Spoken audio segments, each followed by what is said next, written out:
looking, throwing in the end zone. Montana, touchdown, John Taylor.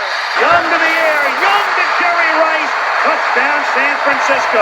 Young stumbles on the way back and fires up the middle. Pass is caught by Owens. Hello, everyone, and welcome to this edition of the 49ers Plus podcast. I'm your host, Al Moriello, and this is your source for the most objective 49ers discussion and analysis, plus timely and entertaining sports and pop culture topics.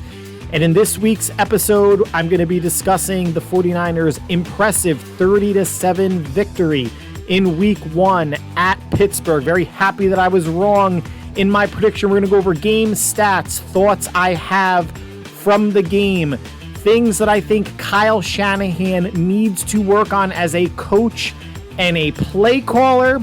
We're going to be discussing snap counts, takeaways from Week 1, and then an update regarding teams asking about Bosa and how close the 49ers were to trading for Kirk Cousins. In the plus section, we're going to keep it all football, start with some college football. I'll give some thoughts on the marquee game of the weekend, Alabama losing at home to Texas. The college football 12-team playoff actually kicks off next season.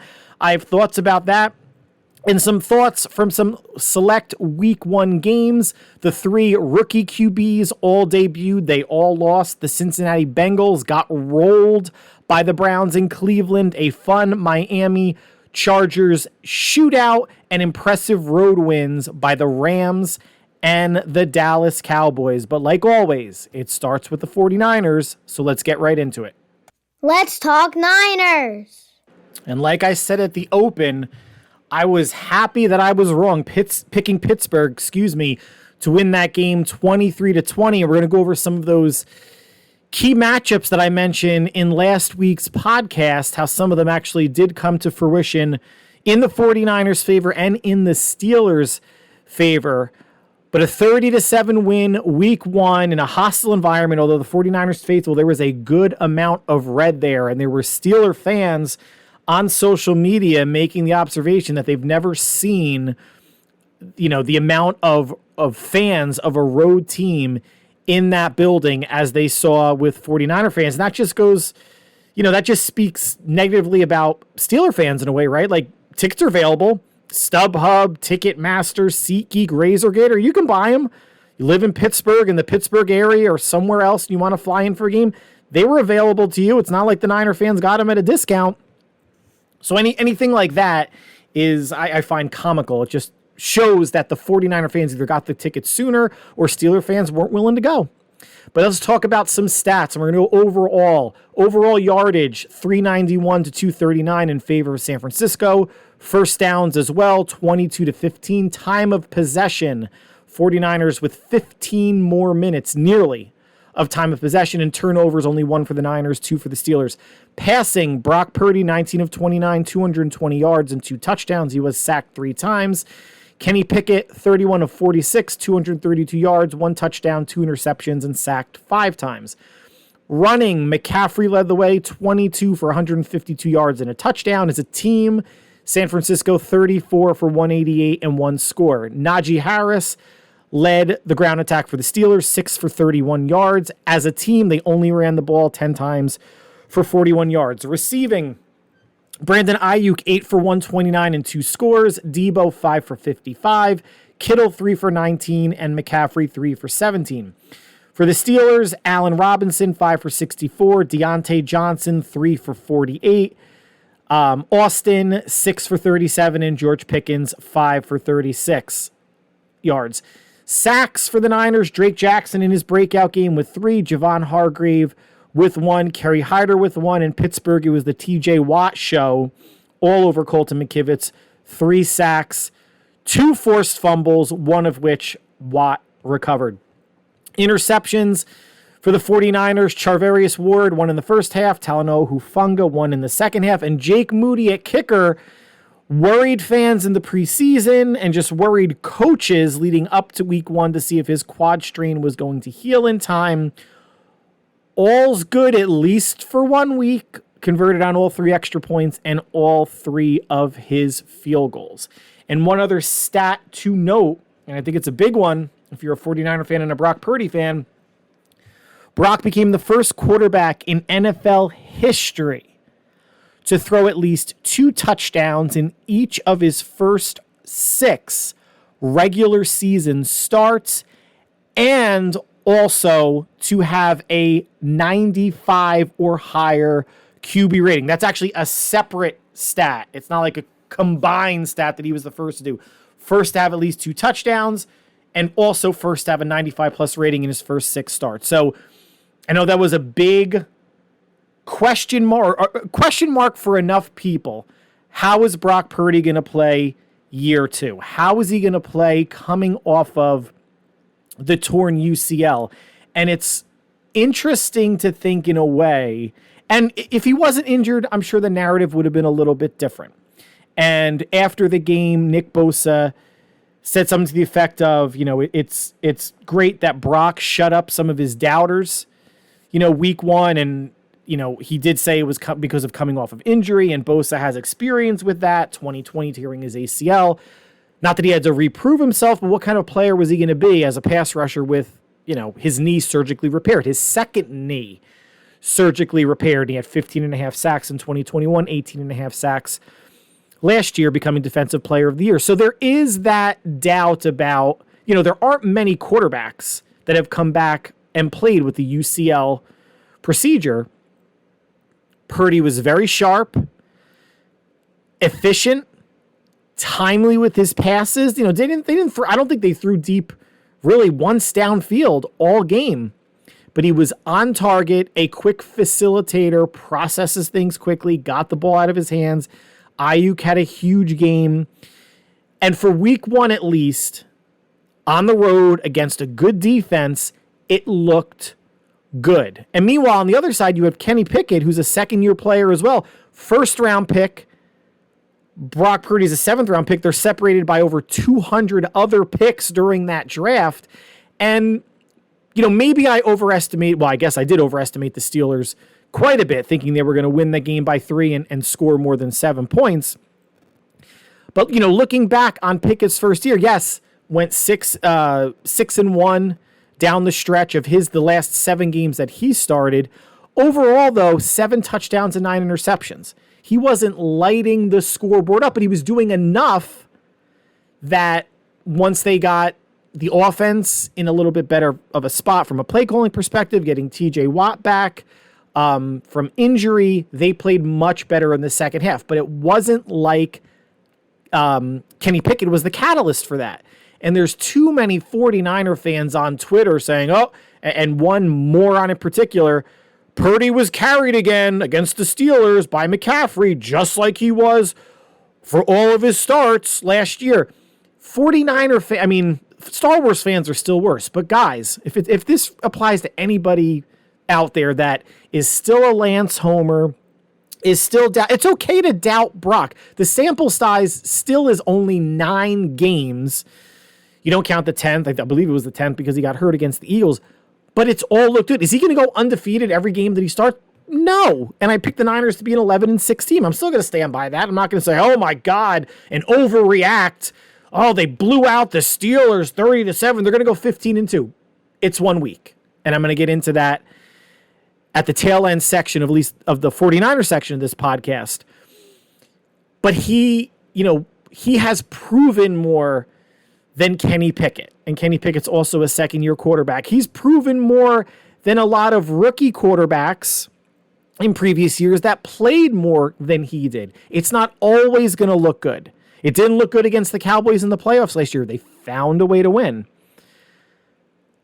But he may not be the perfect quarterback for Kyle Shanahan's offense, because I think he probably, in his heart of hearts, still wants maybe someone like Brock, maybe someone that's a little bit bigger, that's got a stronger arm, that can threaten all levels of the field and run. But how many of those players exist on the planet? Sometimes you take what you can get. You get what you get and you don't get upset. We say that to kids. But Brock is playing well. They're not settling. They're in no way settling for Brock Purdy. They lucked into Brock Purdy. And he does what Shanahan most importantly wants out of a quarterback: make quick decisions, make the right decisions, and get the ball into the hands of the playmakers. Said it last week, Yak Bros, yard after catch. Yard after catch usually means maybe a 7 to 15 yard completion. Then let your playmakers do some work. Not a 30-yard pass in the air and let your playmakers do some work. That'd be great. It's not how West Coast offense works, though, guys. And if you're a 49er fan, you should know that, going back to the days of Bill Walsh and Montana and Seifert and Young and Holmgren as an offensive coordinator and Mike Shanahan as an offensive coordinator and Steve Mariucci coming in with Jeff Garcia. That is just the way that this 49ers offense, and in some respects with Purdy, or because of what Purdy does well, is built. And it's working. Get the Mahomes, the Josh Allen, the Justin Herbert, Trevor Lawrence, cannon stuff out of your head. That's not who Purdy is. That's not the offense the 49ers have. And it's okay, because it's been a winning offense for the last season and a game. So now my game thoughts. Defense played great. Started out with a 3-and-out, had 5 straight 3-and-outs to open the game, including an interception, until that last TD drive, which I have some thoughts on there. Offensively, the first drive, that's the kind of first drive you want to start a season. And Shanahan's offenses usually do pretty good on that first drive because it's scripted.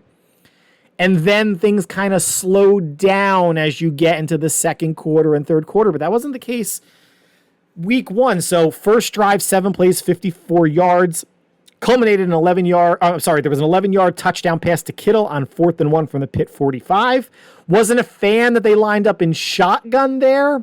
And they did bring some heat on Purdy, but it was a quick out to Kittle, who picked up 11 and culminated in an 8-yard touchdown to Brandon Ayuk, the first on Patrick Peterson of the Steelers in the game. Defense gets a pick on the next drive. Steeler receiver Deontay Johnson slips on a comeback. Charvarius Ward gets the pick, and it leads to a field goal, 10-0 San Francisco. The next drive on offense for the 49ers, 9 plays, 68 yards, 4 runs, and 5 passes. A 19-yard back shoulder touchdown throw to Brandon Ayuk down the right sideline. Again, with Patrick Peterson in coverage, who had good coverage. The first touchdown, Peterson slipped, and I think he was playing zone anyway, but Ayuk was wide open. This one was a very well-contested play. Better throw, better catch. 17-0 San Francisco. Next offensive drive is a field goal drive. This is the drive when Purdy gets hit by Watt inside the 20, the Steeler 20, fumbles it, but Purdy winds up getting first his right hand, but then his left hand underneath him to secure the ball. And at that moment, as soon as it's secured and Watt touches Purdy, the play's over. Like when there's like a fumble and there's a scrum under a pile, that's because you can't see what's going on. When you have a camera angle that you can clearly see a player, I guess obviously the offensive player, has the ball in possession, once the defender touches them, it's over. It's over. It doesn't matter if the ball gets loose or anything, it happens after that. The play was over. So San Francisco kept it. I'm sure all of us were maybe curling our toes seeing that Brock's right arm was kind of behind him. Just given the whole elbow surgery thing, you don't want any funky angles and anything weird to happen. He actually, afterwards, he came up and he kind of like was loosening his wrist. So then I was like, oh crap, we don't need like a wrist injury on top of, a rehabilitated elbow. 20-0 San Francisco, obviously in firm control. And there was a stat at some point in the first half where total yards was 199 for San Francisco, 1 for Pittsburgh. Now, I'm not trying to be picky here in terms of how I'm going to criticize the 49ers offense and Kyle specifically regarding time management. But in their essentially last drive of the first half, being up 20-0, inside Pittsburgh territory, they have a 3rd and 10 at the Pittsburgh 37, 1:50 to go in the half. They get a 4-yard run, but it's called back due to a false start. So now it's 3rd and 15 from the Pittsburgh 42. I'm watching the game with my older son. Still, it's a minute 50 left. I'm telling him just run the football. Pittsburgh at this point has no timeouts. So if they run the ball and get the first down, all right, now you're trying to play for a touchdown, field goal. If you can even get maybe 7 yards, you line up for a much more makeable field goal. Right now, at this point, it would be a 55-yarder. I'm sorry, no, 59-yarder or 60-yarder. They're not going to do that with Moody. But at the worst case scenario, you run the ball, you take 40 seconds or more off the clock, you punt it. Like I said, Steelers, no timeouts.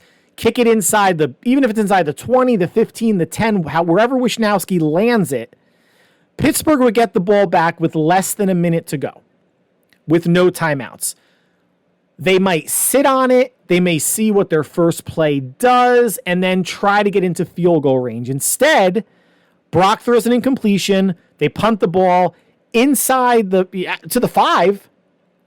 Good punt by Wishnowski. Minute 35 left. Credit to Pittsburgh. They come out. They go 12 plays, converting on a 4th down as well. 95 yards for a touchdown. I understand the train of thought mathematically that if you're up 20-0 and you have a chance to make it 23 or 27-0, that's fantastic.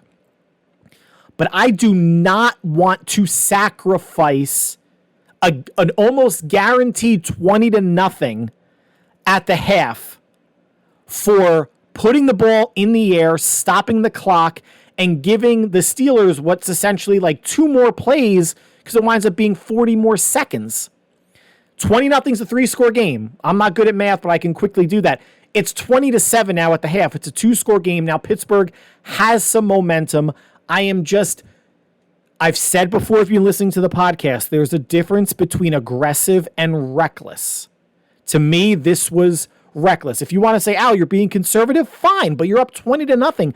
Pittsburgh's not really doing anything. Did anyone think they'd go 95 yards for a touchdown? No. So kudos to them, but still, you have the ability to dictate taking time off the clock. And I keep saying it to my son. Football and basketball and hockey, it's not baseball. There's a clock.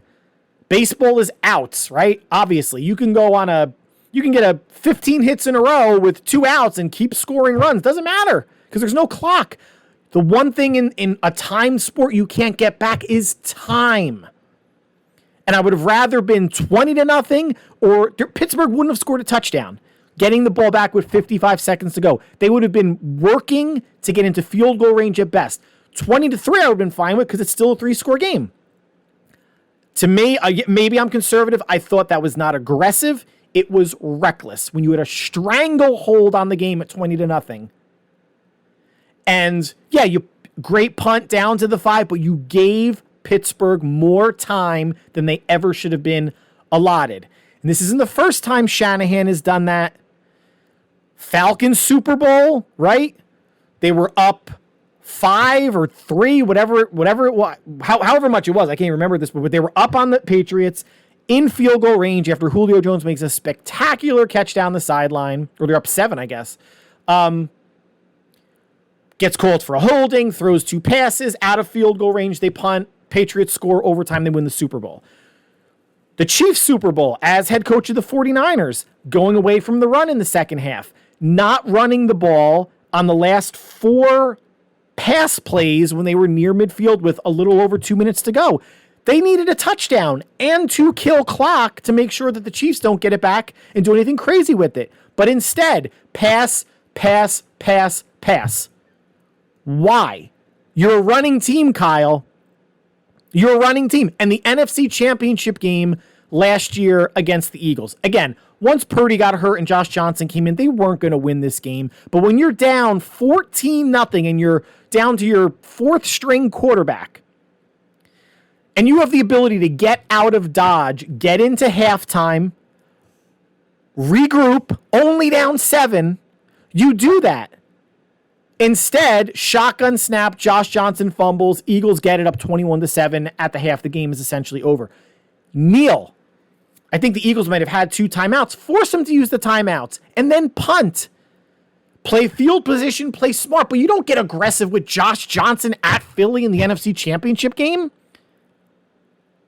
You thank your lucky stars you're only down 14-7 with your starting quarterback done for the game. aggressive versus reckless. I think to me that's one of Kyle Shanahan's fatal flaws. And he loves to run the ball, but he gets away from running it when he should. And we're going to get into that a little bit more, but let's get out of halftime now into the third quarter, 20-7. Very fortunate that on the second play of this drive, McCaffrey goes 65 yards for a touchdown. Great blocking by receivers Brandon Ayuk and Ray McCloud to finish off that touchdown drive. Then now you're up 27-7 after Pittsburgh punts. You get a good return by McCloud. Again, now you're at the Pittsburgh 38. First play, Brock, I believe he was in shotgun. Sack fumble by J.J. Watt. Pittsburgh recovers, I think at like the 45. Now you're giving Pittsburgh hope and life again. Why are you not running the ball there? Eli Mitchell, to that point in the game, only had 2 carries. Jordan Mason had 0 carries all game. And you've seen in the first half that Colton McKivitz is having problems with T.J. Watt. That's not an indictment on McKivitz. T.J. Watt is a phenomenal pass rusher. They weren't really giving him help. They ran the ball. Listen, they ran the ball 38 times as a team. 34 times. 2 of those was Sam Darnold kneeling at the end, so really 32 times, which is still a good number. But again, you're up 20. Pass rush on McKivitz's side is a bit of an issue. I would have been fine with run it 3 times, take over 2 minutes off the clock, pin him back again inside the 10-yard line. Why are you calling a pass play? I mean, could someone fumble on a run? Of course. But that just felt like you're tempting fate. There's no need to give a team life. Going 3 and out and either kicking a field goal because you're at the 38, maybe, Moody can go from 55, 56, or say you pick up 7 yards and it's a more makeable field goal. Just run the ball down their goddamn throat, Kyle. I don't care if you run it 40, 45 times. You still have Mitchell. You still have Mason that doesn't have any carries. Run the friggin' ball. And, oh, by the way, spell McCaffrey. McCaffrey had 22 carries week 1. If you shave that down a little bit and he carries the ball 20 times a game and doesn't get hurt, that's 340 carries. Way too much. Now, maybe Mitchell was a little bit banged up still from whatever he was ailing him in the preseason. Then how does Jordan Mason get no carries? Hasn't he been like your closer, your thumper last year? No carries? And you're having McCaffrey shoulder that much? Yeah, okay, it's week 1 if he's at his freshest. Okay. But come on, a little bit more of a commitment to the run when you are up. I don't need to beat someone 44-0. I'm fine with 27-7, 24-10. I don't care. I'm not betting, and you'd still be winning if you're betting, maybe the over or San Francisco laying the points. You're still winning. Take it out of Brock's hands, not because I don't trust Brock, because you could eat up clock with your running game, and you still may get first downs running the ball. Now, the other thing that I had an issue with, especially as we got into the fourth quarter, is not taking key players out when the game is in hand. Again, 27-7, or even when it got to be 30-7, starting the fourth quarter, there should have been no Kittle, no Ayuk or Debo or both, no McCaffrey, no Bosa, no Javon Hargrave, no Fred Warner, no Charvarius Ward, and no Hufanga or Gibson or both. Players were playing too deep into a game that was decided. All it takes is one big tackle, one bad step, and an ankle or a knee or something happens. That's why you have backups. I understand that the active roster is 53 players, or I guess maybe 55 if you're counting the 2 players that are called up, or maybe I'm getting my math wrong on that. But you have Mitchell and Mason. You have backup corners. I wouldn't take, if you're insisting on throwing the ball still, you don't take Trent Williams out. But you don't have to throw the ball still, and you could take Trent Williams out and get Jalen Moore more reps at left tackle. I don't know if Kyle Shanahan is mentally scarred based on the opener from 2 years ago when they were up 38-17 at Detroit going into the fourth, and Detroit made a nice comeback, but the 49ers still won 41-33. It's not like the Lions never overtook them, but I guess it made it a bit scary for the team and for Kyle. But you don't need McCaffrey running in the fourth quarter when you're up by 20 or 23, and the Steelers aren't really threatening you at all in the second half. I don't understand it. I know you don't have an unlimited number of players that you could pull from, but McCaffrey's not the only running back on the roster. Kittle's not the only tight end on the roster. You have more cornerbacks. You have more DNs, especially Bosa coming into this game almost cold based on the holdout. And we're going to get into snap counts. And Bosa still played the most snaps of any DN, 36.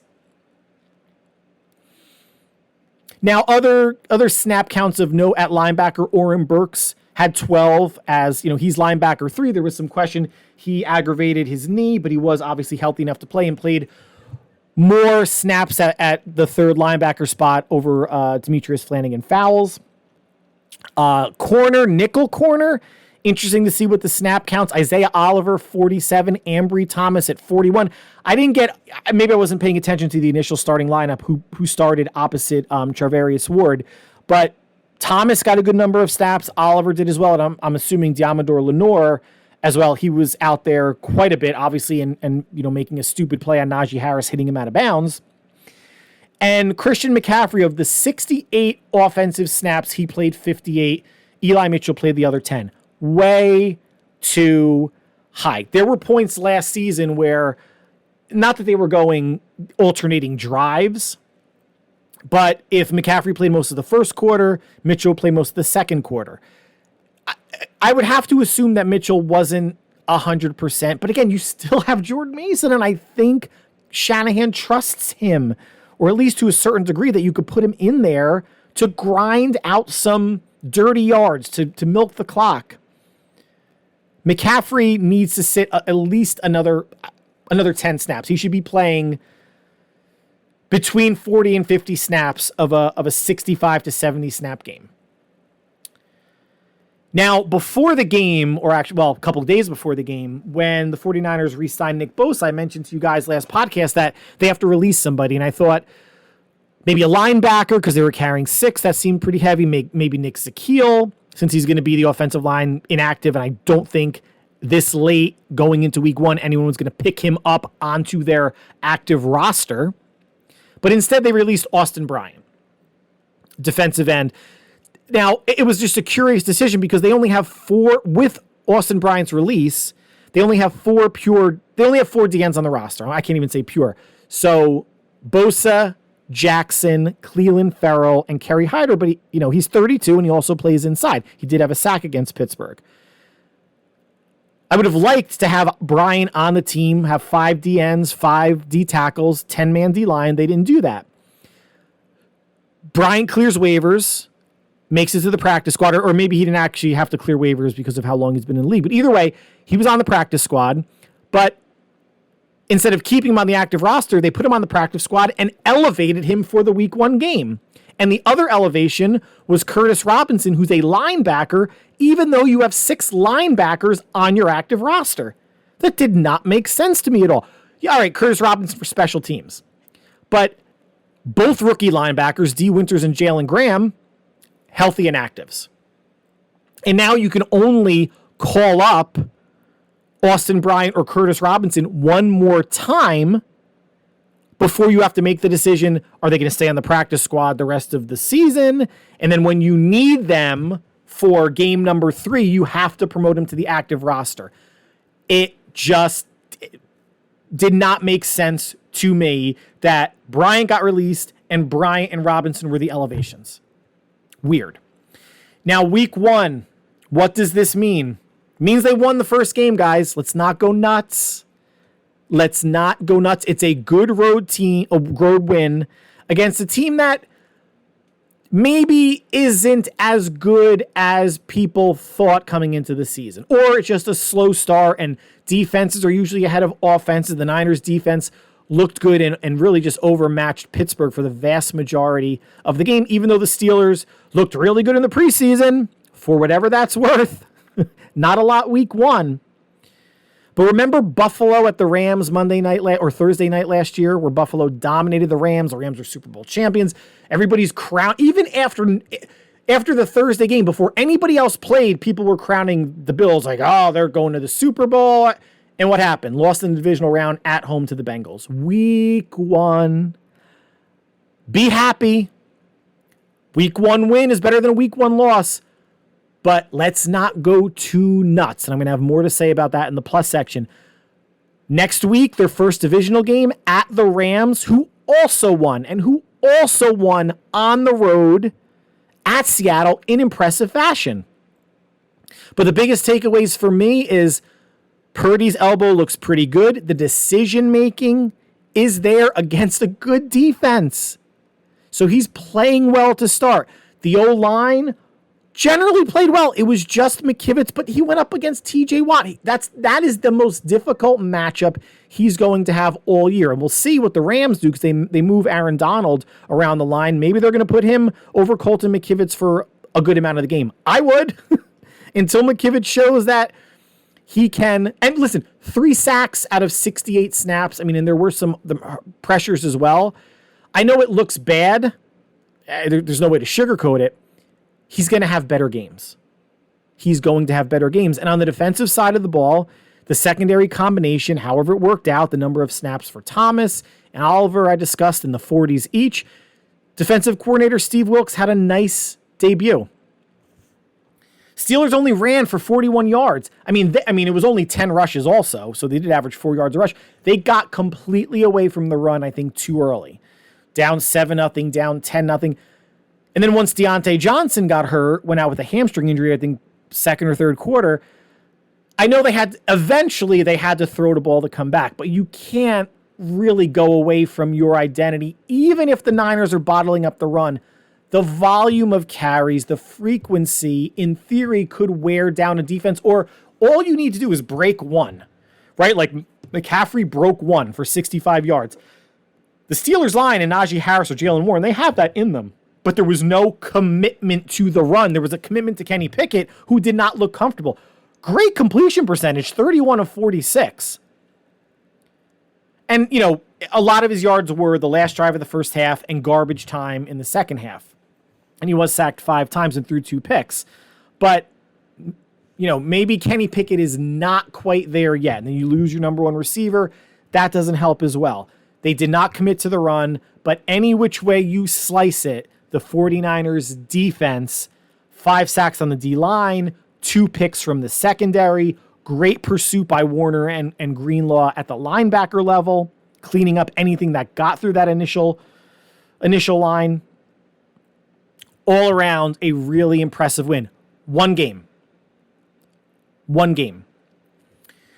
But let's go some housekeeping items after talking about this game. So Nick Bosa, when he was out, when he was holding out that last week, we, had that rumbling from a moron on Reddit saying, I heard that Bosa is going to be traded to a team in the AFC and blah, blah, blah, moron. However, according to Adam Schefter, apparently there were 5 teams that called asking about Bosa, and more or less the door or the phone was slammed in their face.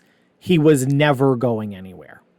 Never, ever going anywhere. It makes for great discussion on social media, because you could post any sort of bullshit just to get people to engage with your post or clicks or video or whatever. It's not what this podcast is about, and that's not what I'm about on social media. Once I don't have the time and I don't need to live on Twitter. It's amazing, just as an aside to this.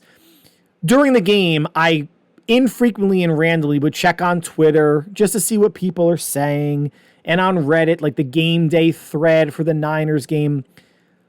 Well, if I did it 4 times during the whole game, say maybe 5, that would have been the max. I thought the joy of watching a football game is watching the goddamn game, not going on Twitter or Reddit and giving a play-by-play or comment-by-comment as you're watching it. I can multitask. I can do both. But get your dicks out of your phones, people. Put the phone down. Football is back. Watch the goddamn game. Watched all the Niner game, most of the 4 o'clock game, all the Giants-Cowboys debacle. Football is back. Put the phone down. Talk about it later. Unbelievable how people dry hump Reddit and Twitter. Listen, it's just not me, and I know that's one of the main reasons why the viewership and the listenership of this podcast maybe won't be as high as it could be, but I'm in it for fun. Like, I enjoy doing this. If you enjoy listening to me, thank you so much, and you take your time to listen. I really appreciate it, but I'm not looking to monetize. If something like that happens in time, great, but that's not the goal. The goal is there's a lot of idiots out there that have opinions on the 49ers. Hey, I'm an idiot too. Why don't I get my own podcast? That's really it. But man, you can't just watch a game nowadays and not have to have every thought and play dissection and immediately posted. Ridiculous. Now, beyond the Bosa questions that teams reached out, one other thing that came about, the past couple days was apparently in 2017, when Kyle and John Lynch were hired, San Francisco offered Washington their number 2 overall pick. This is the first draft that Lynch and Shanahan had together, to Washington for Kirk Cousins. And apparently the I don't know if they were the Redskins or Commanders at the time, didn't even get back to them. And people are going to say, well, Daniel Snyder, owner at the time, and Washington doesn't want to deal with Kyle Shanahan, so they didn't. Well, they traded Trent Williams to the Niners and Kyle Shanahan a couple years later, so I don't know if it's that. I mean, Kirk Cousins, he, again, gets a bad rap, but he was coming off of a 2016 season, threw for 4,900 yards, 67% completion percentage, 25 touchdowns, and 12 interceptions. They only won 7 games. But I guess they thought that they were going to re-sign him because they had him under contract for 2017. He left and went to the Vikings. But the Redskins/Commanders, the last 6 years, 7 wins, 7 wins, 3 wins, 7 wins, 7 wins, and 8 wins. 2020, that 7-win season, remember, they won the East, and they hosted the Buccaneers and almost beat them behind Taylor Heineke getting the start at quarterback. So the rumors that we've all heard about Shanahan liking Cousins and wanting Cousins and all this stuff, yes, there is truth to it. And would or should Kirk Cousins be worth more than a number 2 overall draft pick? Maybe. You see what Russell Wilson went for, Deshaun Watson, all the trade compensation. I could see it maybe being a number 2 and something else or additional something else's. And people may say, well, that's too high for Kirk Cousins, but Kirk Cousins is a top 10 or top 12 quarterback. Anybody that wants to dispute that, you're wrong, guys. You're wrong. Now he's like 35, 36 years old, and people are still saying, well, the 49ers freed up so much salary cap space having Kittle and Armstead redo their deals. They lead the league in salary cap space this season, but they are, I think, well over the cap next year. Maybe they'll use that salary cap space and roll it over and get Kirk Cousins after this season if Brock Purdy's not the guy. They are not going, unless something catastrophic happens with Purdy, they're not going to go after Kirk Cousins because Cousins is going to want another 3-year, $40-ish million a year, fully guaranteed deal. The 49ers can't handle that. And what Purdy is giving them is more than enough on a rookie deal with that defense. Could Cousins have been a difference maker over Garoppolo, in 2008, 17, or say 18, 19, 20, 20? Maybe. He's accurate. He's durable. He knows Kyle's offense. Maybe. We'll never know. I just don't think anything in the future is financially worthwhile for the 49ers. And of course, Brock Purdy is playing at a high level. So that concludes the 49ers section of the podcast for today. Stick around. We're going to be starting off talking some college football, the marquee game, Alabama falling at home to Texas on Saturday. We're going to be talking about the college football 12-team playoff, which I didn't realize kicks off next year. And then some random thoughts on week one. All three rookie quarterbacks starting, all three rookie quarterbacks losing. Some looked better than others. The Bengals got rolled by the Browns in Cleveland. The Chargers, Dolphins played a really fun one and some impressive road wins. The Rams at Seattle and the Cowboys at the Giants. Stick around. It's plus time. So we're not yet into conference play in college football, which means generally there's big-time power teams just annihilating lower group of five teams or worse. But the marquee game this week was Alabama, number 3, hosting number 11 Texas, and they played a really good game last year in Austin, with the difference being a Bryce Young scramble setting up the game-winning score. Close game. So in their home-and-home series, Texas is still part of the Big 12, next year joining the SEC. But for now, a non-conference game and a marquee one. So Alabama had previously won 21 straight games at home. Texas didn't seem to care. You know, when you look at the stats, they outgained Alabama by 90 yards, had 5 more first downs, 5 minutes more of time of possession, no turnovers. Alabama turned it over twice. And Texas escapes with a 34-24 victory. Both teams ran for over 100 yards. The difference purely was in quarterback play. And Quinn Ewers of Texas went 24 of 38 for 349 yards, 3 touchdowns. He was not sacked.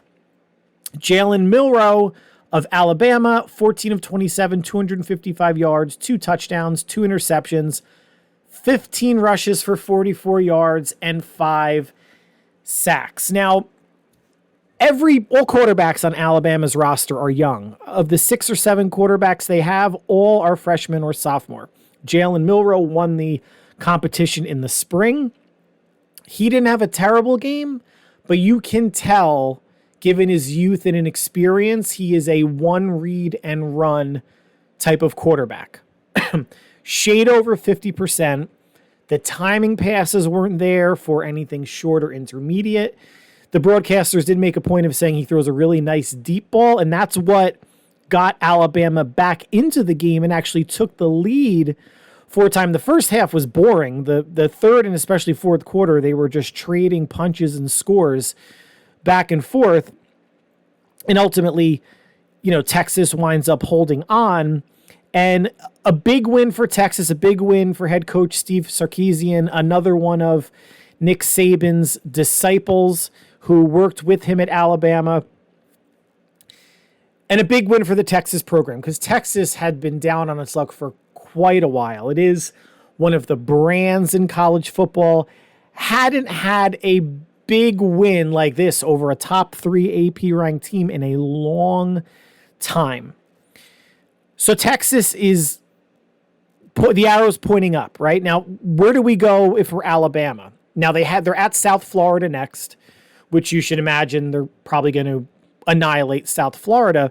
When you look at their SEC slate, they have Ole Miss, Arkansas, who's not ranked, Tennessee, and LSU all at home. So they have their tougher SEC games at home. On the road in the SEC, they're at Mississippi State, at Texas A&M, and at Auburn for the Iron Bowl. So things fall to them favorably just in terms of playing the better teams at Alabama. That being said, is this a 9-3 team? I don't want to say 8-4 because that would almost be sacrilegious for an Alabama team. Could they still go 11-1? Sure, but I think right now Tennessee and LSU are better teams. Even though it's in Alabama, they're better teams. I could see them dropping the Texas A&M or Auburn game. Now, Jalen Milroe is going to improve. I think the Alabama offense overall will improve. It's just how quickly can that happen? And will Saban have the patience to grow with Milroe, or does he pull him for one of the other quarterbacks on his roster? This doesn't seem like it's a championship type of season or a CFB playoff type of season for Alabama. And if there's another loss within the next 4 or 5 games, I could see Saban going a different spot, a different way at quarterback, especially if it doesn't look clean. And the majority of what Milroe was doing, it didn't look clean. And Texas wasn't taking away the deep stuff. I'm surprised they just weren't playing 3 deep and daring Milroe to throw it underneath. I mean, he was sacked 5 times, but Texas didn't really take away what Alabama wanted to do given the quarterback's, youth. But a lot of good SEC games still to go. And if anybody's, we're only obviously in week 2. If anyone's actually wondering, so the SEC is moving away from CBS. There's some SEC games on this year, but next year it's going to ESPN and ABC. And from what I read, CBS was paying, I think, about $55 million a year for their SEC games. Starting next year, ESPN is going to be paying $500 million. And this decision was made, I think, in 2017 or 18 that CBS wasn't going to re-up, just given the price tag associated with it. And CBS is going to get additional football. They have other conferences in play. Starting next year, there's only going to be 4 conferences anyway, with the Pac-12 going away. So they'll still have college football on. It just won't be the SEC. And if they're saving, $250 million a year or thereabouts, independent of the advertising, I think it was actually a safe decision for CBS. But looking ahead to next year, I did not realize until after last week's podcast when I was saying, we should just have the Power 4 conferences and then have the group of 5s and have 2 separate playoffs. I didn't realize the 12-team playoff was happening next year. That's my bad. And it's happening a year early because the college football powers that be were able to work something out with the Rose Bowl. That was the final hurdle in getting the 12-team playoff set for the 2024-2025 season. So here's how this is going to work. Teams 1 to 4 get a bye. Then in the, this I guess is technically the first round. The 5th ranked team plays 12, 6 plays 11, 7 plays 10, and 8 plays 9. The teams ranked 5, 6, 7, 8 are playing in their home stadiums. Coming out of those games, there is no reseeding. It's not like in the NFL where if you're the number 1 seed, you have to wait and see if the number 7 seed wins, you automatically play them. But if they lose, you have to figure out, and play the worst remaining team. That's not how this is going to go. Number 1 is going to play the winner of 8-9. Number 2 is going to play the winner of 7-10. 3, the winner of 6-11. And 4 will play the winner of 5-12. And how it's going to work for the bowls, the Rose Bowl, Orange Bowl, Sugar Bowl, Cotton Bowl, they're all going to be in play in terms of these semifinals. And then the national champ, quarterfinals. Then there's the semifinals, and the national championship will always be at a non-historic bowl, neutral site type stadium. But when it comes to this second round, the number 1 seeded team gets to pick its preferred bowl destination. And that probably, money's going to go into it, right? Whatever bowl is going to give them the most money, they'll probably go to. But geography could play a role in that, right? If you want to stay as close to as possible to your fans for travel purposes. A Power 5 school is guaranteed to get in, like a Tulane or someone, if they were to win their group of 5 conference, they're basically going to be the 11 or 12 seed. The conference champions in the Big 4 conferences, if you win, you're either... And some conferences don't have a conference championship game. It's just whoever has the best record. But where there are those 2 things in a conference, if 2 different teams win that, one wins the regular season conference championship, one wins the actual conference championship game, they would both get an automatic bid. There would be some at-large bids, and at least one Power 5 team, one group of 5 team will be in the playoff. Excited to see this get underway. 12 is a good number. Surprising when you have 4 teams on a bye. That's the only way the math is going to work, leaving 8 teams for the first round. Then you have 4 winners against the 4 byes. exciting. This year will be the last year of the 4-team BCS, and we're only a couple weeks into the season, so we'll see how that shakes out. But I just wanted to provide an update, given even though I still have the opinion of, I think the group of 5 should have its own thing because they're never going to hang with the big boys. And now, especially since you're going to have 12 teams instead of 4, because you could maybe have a 3 or 4 ranked, Cincinnati or TCU pull an upset in the semis and get into the TCU got into the championship game, right? Cincinnati couldn't quite do it 2 years ago. But now, if you're the 12, now you have to play the 5th best team in the nation. Then if you win that game, you have to play the number 4 team, then the semis, then the finals. It makes the road so much harder for any team that's essentially 9, 10, 11, or 12. That this current system of the 4-team playoff probably favors them more to get, obviously at least a semifinal bid. But more college football, more playoffs, more travel for these kids, and with, super conference realignment, it's all about the money. We know that. They don't care about the student athletes. When you have former Pac-12 schools joining the Big Ten and traveling cross-country maybe every week or every other week, they don't care. It's all about money. Just come out and say it. We know already. We get it. So let's transition from college football to the NFL. Week 1, some thoughts on some of the games, not all of the games. So week 1, the 3 rookie quarterbacks that were drafted in the top 5 are all made their debuts. They all lost, which isn't surprising. So the Panthers and Bryce Young lost at Atlanta 24-10. Interestingly enough, the Panthers statistically outperformed the Falcons. Bryce Young, even in terms of time of possession, and Atlanta's a running team with Tyler Algier and Bijan Robinson. Rookie quarterback, number 1 overall pick, Bryce Young, 20 of 38, 146 yards, 1 touchdown, 2 interceptions. He did spread the ball around nicely, 8 different receivers, just could not obviously punch it in and only managed 10 points. Baltimore, in my lock of the week in terms of the point spread, which is 10.5, beat C.J. Stroud and the Houston Texans 25-9. This is a game that the Ravens were only up 7-6 at the half, so the Texans were making it interesting. Stroud, good day, 28 of 44, 242 yards, no touchdowns, no interceptions, threw to 9 different receivers, and actually outplayed, statistically, Lamar Jackson. The Texans are just an expansion-level team in terms of talent. A step above an expansion-level team.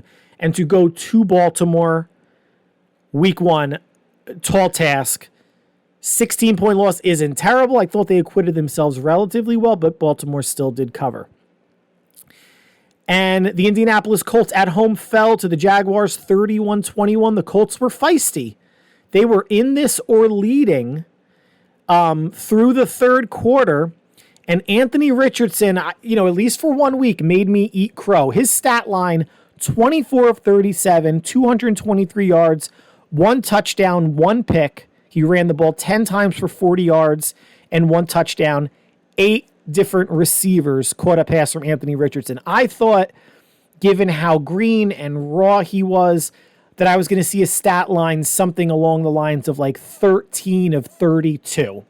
I thought I'd see something well under 50%. So kudos to the Colts coaching staff and offensive coordinator for giving Richardson. He didn't have 24 easy throws, but they made the throws and the reads, I'm sure, as comfortable for Richardson as possible. He obviously bought time with his legs, threw a touchdown, ran for a touchdown. If you're talking about fantasy football, he had the best day of the 3 rookie quarterbacks by far. Where the Colts came up short as a team, they ran 26 times for 65 yards and 1 touchdown. If you take Richardson's production out, it's 16 rushes for 25 yards. Not going to do it. Obviously, they don't have Jonathan Taylor, but they should muster up something better than what they put out there running the ball. And Jacksonville knew that Richardson's a rookie. The running game's going to struggle. The running game for the Texans didn't light it up. Miles Sanders for the Panthers had over 70 yards, did a little bit better. So teams are going to stack the box on Richardson and the Colts until they prove that they can beat it consistently through the air. And if Jonathan Taylor comes back after week 4 or however long he's on, PUP list or whatnot with that contract holdout, maybe that'll loosen things up a little bit. But kudos to Richardson. If I had to, I would have bet he would have performed the worst, then Stroud, and then Young the best, just given he was at Atlanta and they have, some more weapons than these other teams. Surprising, right? NFL, any given Sunday, just when you want to make a certain prediction, things can just kind of turn on its head. Glad I didn't gamble, much this weekend. Although if I had taken the Ravens, I would have been good, but I also would have taken the Seahawks, and that did not go so well. And we'll get to that in a few minutes. In the AFC North, I actually got this game right. The Bengals got rolled by the Cleveland Browns 24-7. I mean, it was a complete ass kicking. Yards wise, 350 to 142, more than doubled Cincinnati's production. First downs, 21-6. They averaged 1.5 first downs a quarter, Cincinnati did. Time of possession, plus 11 minutes and 40 seconds for the Browns. The Browns did have 2 turnovers, Cincinnati none. Didn't matter. Didn't matter in the score. Joe Burrow, 14 of 31, 82 yards, sacked twice. The team rushed 20 times for 75 yards. Cleveland on the ground. This is what they want to do, and Deshaun Watson was a part of that. Not a huge part, but a part. 40 rushes for 206 yards and a touchdown. 5 yards a carry for Cleveland, who now plays the Pittsburgh Steelers, and they look to push their record to 2-0. Probably the most entertaining game of the day, Miami at the LA Chargers, an absolute shootout. 969 yards of total offense. The Chargers actually had the ball for 5 more minutes. Tua Tagovailoa, 28 of 45, 466 yards, 3 touchdowns, 1 interception, not sacked. They kept him upright. The team only ran 20 times for 70 yards and a touchdown, but who needs to run the ball when you're throwing it for 450 yards plus? Herbert had an okay game. Tua completely outdueled him, but he played a clean game, 228 yards and a touchdown. The Chargers ran 40 times for 234 yards, almost 6 yards a carry and 3 touchdowns, and still lost. And Tyreek Hill, thank God I drafted him again this year in fantasy, 11 receptions for 215 yards and 2 touchdowns. No one's doubting the Miami Dolphins' explosiveness at all. I think everyone is just questioning is the right word, or concerned about Tua's health. You can get a concussion and not get sacked, right? Because you can get knocked down, head snap back, concussion. But if they can keep him clean, if he can get the ball out of his hands quickly, much like the 49ers approach with Purdy, Miami is a dangerous team in the AFC. Remember, they were leading the AFC in terms of the number 1 seed until Tua got hurt. Then it sort of fell apart. They still backed into the playoffs with Skylar Thompson at quarterback and lost at Buffalo. But Miami stays healthy, especially at QB. They will be a force. And as much as everyone's talking about the Jets maybe winning the division, or Buffalo, and New England's still going to hover around 500, it could be Miami is that fast, that good, that explosive. And now with Vic Fangio on defense, that'll help. Although against the Chargers, put up 35 plus points. It was a big time shootout. Vic Fangio and the defense will have better days. Going on to 2 more impressive road wins. Miami was an impressive win just, because of the shootout aspect. These are impressive wins just because of the dominance that these teams showed.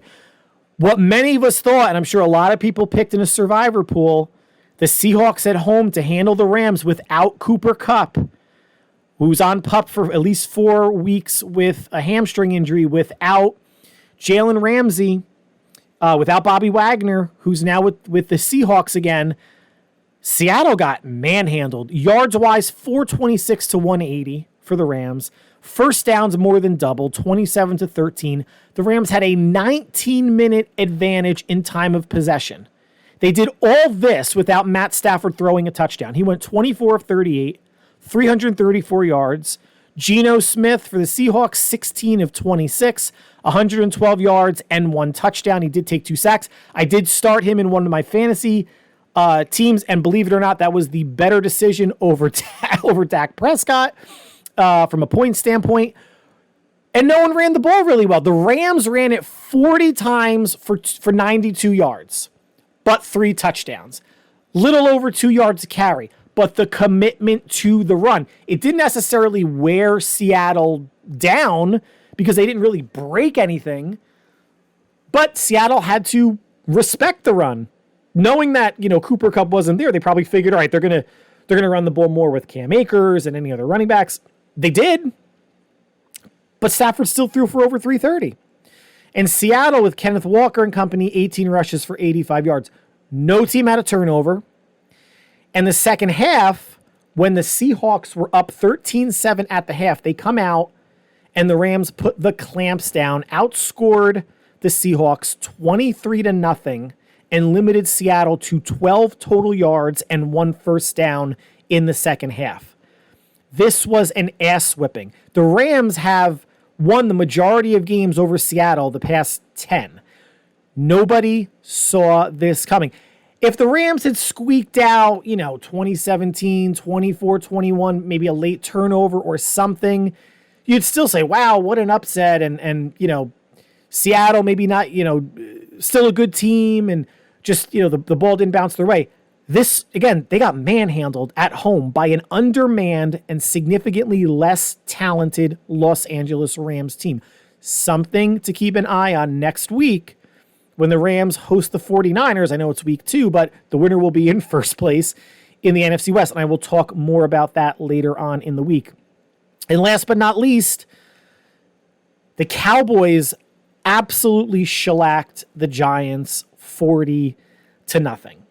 Now, this is a game where you either let this linger if you're the Giants fans, Giants players, and have it affect you next week at Arizona, who was game at Washington, only lost by 4. Or you have to shake this off and say, listen, we could have lost by 4 or 40. It doesn't matter. We lost. On to the next game. Mentally, though, they can't beat Dallas. They also can't beat Philadelphia. They are the 3rd, maybe 4th best team in the division. I'll say 3rd. I mean, it was one game. The weather didn't help matters once they got behind. But anyone saying, the Giants adding Darren Waller, also known as injury-prone Darren Waller, and Daniel Jones getting a big contract. What does that matter? He still only threw 15 touchdowns or whatever it was last year. The Giants are a team that if people are going to come out and say, the Vikings are going to take a step back, they went 13-4. That's different than going 9-8 like the Giants did. That they overperformed, they're going to take a step back, miss the playoffs. You have to say the same about the Giants, even though the Giants beat the Vikings. To me, that's irrelevant. The Giants won some close games. The Giants still, to me, don't have a lot of talent. They are, to me, clearly the third best team in the division, which means the only way the Giants get into the playoffs is with a wild card. Yes, there are 3 wild cards. Either Philadelphia or Dallas is going to get 1. And then considering the lack of good teams everywhere else, maybe, Seattle could bounce back and get 1, or the Niners, if that division's going to be between those 2 teams. And then, there's 1 up for grabs. New Orleans is going to win the South. The Lions or Vikings are going to win the North, and who knows if the Packers are going to have anything to say about that, and the Bears are still going to be crap. So week 1, all is not lost, Giant fans, by any means. But you did get shellacked, and let's just go through the yards for completeness' sake. It's not like the Cowboys ran it up on them other than points. Yards-wise, 265 to 171. First downs, 18 to 14. Time of possession, New York actually had a 7-minute advantage, which if they didn't, that score could have gotten more out of hand. Turnovers, the Giants 3, Dallas nothing. Both teams ran, I think, for a little over 100 yards, 4 yards a carry, or close to 100 yards. Daniel Jones, 15 of 28, 104 yards, 2 interceptions, constantly harassed and sacked 7 times. You would think that the rain and the slick field would have slowed down the pass rush. Pay attention, Eagles fans, because I know you're still complaining about the Super Bowl, how slick the ground was that negated your pass rush against the Chiefs and Patrick Mahomes. Didn't seem to do anything to the Cowboys. 7 sacks on Daniel Jones. So the Cowboys are on pace for 105 sacks. I don't think they're going to get there. But and if you watched the game, you heard Mike Tirico and Chris Collinsworth say the Cowboys are just a better team. They're a faster team. They're beating the Giants to the spot. They're destroying them was an adjective they used. They were manhandling them. I don't think this game is going to look significantly better in Dallas, barring any sort of injuries. And the Giants, again, can't play with the Eagles. So they can't go 0-2. They can't drop. This is the definition of a must-win game in week 2 for the Giants at Arizona. Let's just talk about fumbles. The Giants, 5 fumbles. They only lost 1. And the Cowboys, when you're talking about 40-0 and you want to talk about a complete victory, first touchdown was on a blocked field goal that was returned. Second touchdown was on a pick 6 that was returned. So 13 out of their 40 points were non-offensive. And everything about the Giants offense was offensive. I took offense watching the game. It was disgusting. Hope tonight's game between the Jets and Bills, it's clear weather here now in the Northeast and in New Jersey. I think it should be okay. But living in the Northeast, man, if the Jets drop this game, having the Jets and Giants lose, both to division rivals, both on nationally televised primetime games, I'll tell you what, come Tuesday, Wednesday, Thursday, whenever landscaping's happening, there is going to be a whole bunch of mulch that's just going to be thrown haphazardly around landscapers' clients' lawns in anger. And the guinea teas, the wife beaters are going to be, flown at half mast in depression of how the New York teams are potentially starting the week. I did pick the Jets to win the game. Then again, I picked the 49ers to lose. So again, what do I know? And I will give my record, my week 1 record come Thursday. But that concludes the podcast for today. As always, I want to thank you for listening, for taking time out of your busy schedule to listen to the podcast. And with it being Monday, September 11th, just obviously thoughts and prayers as we are 20 plus years, 22 years later after the attacks on the towers on 9/11. Obviously always in everybody's hearts and minds, never forgotten. So obviously it's a day of reflection and mourning for the largest tragedy on our country's soil in our country's history. But beyond that, I hope we enjoy the football tonight. I don't have a dog in the fight. I hope it's a better game than Dallas Giants. I watched that game to the bitter end because there was nothing else going on. However, I think we all, as football fans, whether you're a Jets or Bills fan, want to be entertained by a competitive game tonight. So enjoy the football, enjoy the baseball, anything else that's going on sports-wise. My plan is to have another podcast on Thursday, which just might be 49er related, looking ahead to week 2 at the Rams, in addition to giving week 2 picks. But until then, the next couple days, everyone stay happy, stay healthy, and stay safe, and we will talk soon. Take care.